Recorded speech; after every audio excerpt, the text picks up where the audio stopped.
WhatsApp ನಲ್ಲಿ ನಮಗೆ favourite ಮೆಸೇಜ್ಗಳನ್ನ, favourite ಫೋಟೋಗಳನ್ನ, ವಿಡಿಯೋಸ್ಗಳನ್ನ ಒಂದೇ ಕಡೆ ಸೇವ್ ಮಾಡ್ಬೋದು. ಎಕ್ಸ್ಟ್ರಾ ಫೈಲ್ ತರಾನೇ ಸೇವ್ ಮಾಡ್ಬೋದು. ಅದು ಹೇಗೆ ಅಂತ ನೀವು ತಿಳ್ಕೊಬೇಕು ಅಂದ್ರೆ ದಯವಿಟ್ಟು ಫುಲ್ ವಿಡಿಯೋನ ನೋಡಿ ಫ್ರೆಂಡ್ಸ್.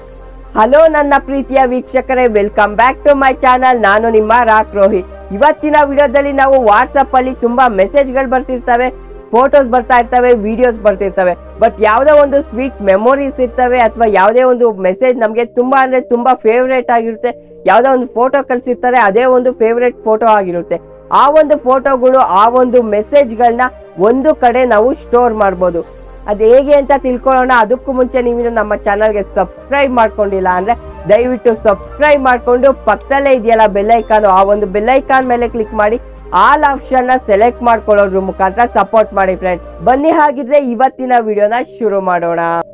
ನಿಮ್ಮ ವಾಟ್ಸಪ್ ಅಪ್ಲಿಕೇಶನ್ ಓಪನ್ ಮಾಡ್ಕೊಂಡು ಜಸ್ಟ್ ನಿಮಗೆ ಯಾವ ಮೆಸೇಜ್ ಇಷ್ಟ ಆಗುತ್ತೆ, ಯಾವ ಒಂದು ಫೋಟೋ ಇಷ್ಟ ಆಯ್ತೆ, ಯಾವುದೋ ಒಂದು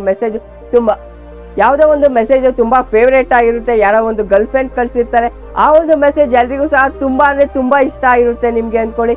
ಅವಾಗ ಆ ಒಂದು ಮೆಸೇಜ್ ನ ಹೇಗೆ ಸೇವ್ ಮಾಡ್ಕೊಳ್ಳೋದು, ಆ ಒಂದು ಫೇವ್ರೇಟ್ ಮೆಸೇಜ್ ನ ಪರ್ಟಿಕ್ಯುಲರ್ ಆಗಿ ಒಂದ್ ಕಡೆ ಹೇಗೆ ಸೇವ್ ಮಾಡೋದು, ಆ ರೀತಿ ಮಾಡೋದು ತುಂಬಾ ಸಿಂಪಲ್. ಆ ಒಂದು ಮೆಸೇಜ್ ನ ಈ ರೀತಿ 5 ಸೆಕೆಂಡ್ ಇಟ್ಕೊಂಡ್ರೆ ನಮ್ಗೆ ಬ್ಲೂ ಟಿಕ್ ತರ ಬಂದು ಕೆಲವೊಂದು ಆಪ್ಷನ್ಗಳು ಮೇಲೆ ಓಪನ್ ಆಗ್ತವೆ. ನೀವು ಯಾವುದೇ ಒಂದು ಫೋಟೋಸ್ ಆಗಿರ್ಬೋದು, ವಿಡಿಯೋಸ್ ಆಗಿರ್ಬೋದು ಅಥವಾ ಮೆಸೇಜ್ಗಳನ್ನೇ ಆಗಿರ್ಬೋದು, ಜಸ್ಟ್ ಒಂದು 5 ಸೆಕೆಂಡ್ ಈ ರೀತಿ ಇಟ್ಕೊಂಡ್ರೆ ಸಾಕು, ಡೈರೆಕ್ಟ್ ನಮ್ಗೆ ಮೇಲೆ ಒಂದಷ್ಟು ಆಪ್ಷನ್ಗಳು ಶೋ ಆಗ್ತವೆ ಫ್ರೆಂಡ್ಸ್. ಅಲ್ಲಿ ನಿಮ್ಗೆ ಸ್ಟಾರ್ ತರ, ಒಂದು ನಕ್ಷತ್ರ ತರ ಒಂದು ಸಿಂಬಲ್ ಕಾಣ್ತಿದೆಯಲ್ಲ, ಆ ಒಂದು ಸಿಂಬಲ್ ಮೇಲೆ ಕ್ಲಿಕ್ ಮಾಡ್ಬೇಕಾಗುತ್ತೆ. ನಿಮ್ಮ ಒಂದು ಫೇವ್ರೇಟ್ ಮೆಸೇಜ್ ಅಥವಾ ಫೋಟೋಸ್ ನ ಕ್ಲಿಕ್ ಮಾಡಿ ಇಟ್ಕೊಂಡು ಸ್ಟಾರ್ ಸಿಂಬಲ್ ಮೇಲೆ ಕ್ಲಿಕ್ ಮಾಡ್ಬೇಕಾಗುತ್ತೆ. ಈಗ ಸ್ಟಾರ್ಡ್ ಮೆಸೇಜಸ್ ಅಂತ ಅಲ್ಲಿ ಸೇವ್ ಆಗಿರುತ್ತೆ. ಈ ಒಂದು ಮೆಸೇಜ್ಗಳು, ಈ ಒಂದು ಫೇವ್ರೇಟ್ ಮೆಸೇಜ್ಗಳು, ಫೋಟೋಸ್ಗಳು, ಈ ಸ್ಟಾರ್ಡ್ ಮೆಸೇಜ್ ಅಂತಲೇ ಒಂದು ಆಪ್ಷನ್ ಬರುತ್ತೆ. ಆ ಒಂದು ಆಪ್ಷನ್ ನಲ್ಲಿ ಇವೆಲ್ಲ ಕೂಡ ಸೇವ್ ಆಗಿರ್ತವೆ. ಆ ಒಂದು ಆಪ್ಷನ್ ಎಲ್ಲಿರುತ್ತೆ, ಹೇಗೆ ಓಪನ್ ಮಾಡ್ಕೊಳ್ಳೋದು ಅಂತ ತೋರಿಸ್ಕೊಡ್ತೀನಿ. ಅದಕ್ಕೂ ಮುಂಚೆ ವಿಡಿಯೋ ಇಷ್ಟ ಆಗ್ತಿದ್ರೆ ಲೈಕ್ ಮಾಡಿ ಫ್ರೆಂಡ್ಸ್. ಈಗ ಆಗಿದೆ ಆ ಒಂದು ಮೆಸೇಜ್ಗಳನ್ನ ಈಗ ಓಪನ್ ಮಾಡೋದು ಹೇಗೆ, ನೋಡೋದು ಹೇಗೆ ಅಂದ್ರೆ ಜಸ್ಟ್ ನಿಮ್ಮ ವಾಟ್ಸಪ್ ಅಪ್ಲಿಕೇಶನ್ ಅಲ್ಲಿ 3 ಡಾಟ್ ಆಪ್ಷನ್ ಇದೆಯಲ್ಲ, ಅಲ್ಲಿ ಕ್ಲಿಕ್ ಮಾಡಿದ್ರೆ ನಿಮ್ಗೆ ಹೊಸ ಆಪ್ಷನ್ ಓಪನ್ ಆಗಿರುತ್ತೆ, ಸ್ಟಾರ್ಡ್ ಮೆಸೇಜಸ್ ಅಂತ. ಈ ಒಂದು ಆಪ್ಷನ್ ಮೇಲೆ ಕ್ಲಿಕ್ ಮಾಡಿದ್ರೆ ಸಾಕು, ಡೈರೆಕ್ಟ್ ಆ ಒಂದು ಮೆಸೇಜ್ಗಳು, ಆ ಒಂದು ಫೋಟೋಸ್ಗಳು ಓಪನ್ ಆಗ್ತವೆ.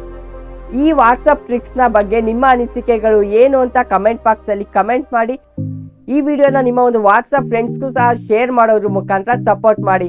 Thanks for watching my videos. ಮುಂದಿನ ಒಂದು ವಿಡಿಯೋದಲ್ಲಿ ಇಕ್ಕಿನ ಒಂದು ಒಳ್ಳೆ ಕಂಟೆಂಟ್, ಒಳ್ಳೆ ಇನ್ಫಾರ್ಮೇಶನ್ ಒಂದಿಗೆ ಮತ್ತೆ ಸಿಗೋಣ.